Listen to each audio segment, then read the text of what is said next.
Pemirsa, indeks harga saham gabungan melemah saat pembukaan perdagangan pagi tadi. Lalu seperti apa posisi IHSG pada penutupan perdagangan sesi 1 siang ini?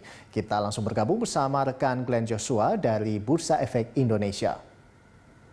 Ya, Glenn, bagaimana posisi IHSG pada penutupan perdagangan siang ini? Ya, indeks harga saham gabungan tadi pasca dibuka mengalami stagnasi dan juga berjalan cukup fluktuatif. Saat ini finish di sesi 1 perdagangan 20 Mei 2020 di zona merah. Dan saya akan mengajak Anda untuk melihat bersama bagaimana posisi dari indeks harga saham gabungan saat ini. Tampak indeks ditutup mengalami pelemahan sebesar 0,42% atau 19,04 basis poin di level 4.529,62.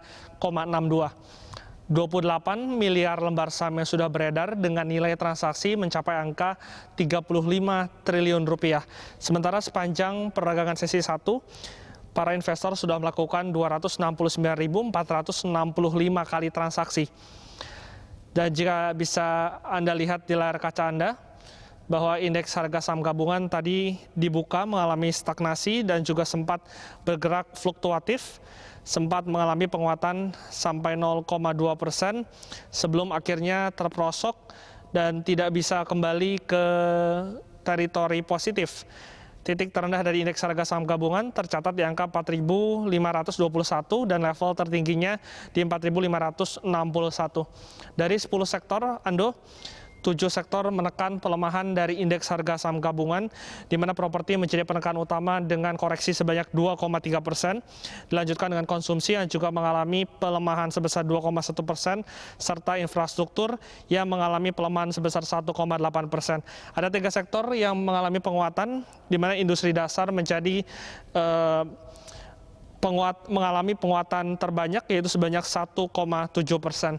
Meskipun memang indeks harga saham gabungan tidak menunjukkan tren yang cukup baik di perdagangan sesi pertama, namun jika kita lihat bagaimana kinerja dari investor asing, memang investor asing berhasil mencatatkan net buy-nya di angka 106 miliar rupiah, karena aksi jual asing ini tercatat di angka 33 triliun, berbanding dengan aksi beli di angka 34 triliun. Jika kemarin emiten-emiten perbankan seperti Bank Mandiri dan juga Bank Rakyat Indonesia menjadi emiten yang paling banyak dilego oleh para investor asing, untuk hari ini kedua emiten tersebut adalah emiten-emiten yang paling banyak dikoleksi oleh investor asing sepanjang perdagangan sesi pertama 20 Mei 2020. Rolando. Ya, baik Glenn, lalu seperti apa yang maksud kami sentimen apa yang mempengaruhi pergerakan IHSG untuk hari ini? Ya, untuk sentimen sendiri, para investor masih menanti dan juga memang terpengaruh positif terkait dengan kabar perusahaan dari biotech Amerika Serikat Moderna yang melaporkan hasil positif dari uji vaksin dari COVID-19.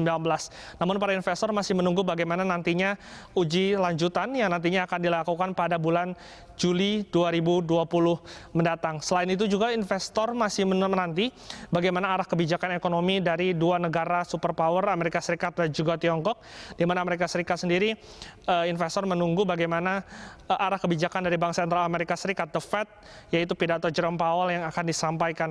Selain itu juga Beijing sudah menyatakan bahwa sudah menyiapkan stimulus sebesar 2 miliar US dollar untuk 2 tahun ke depan demi memperbaiki perekonomian dari negeri tirai bambu yang terpukul akibat pandemi COVID-19.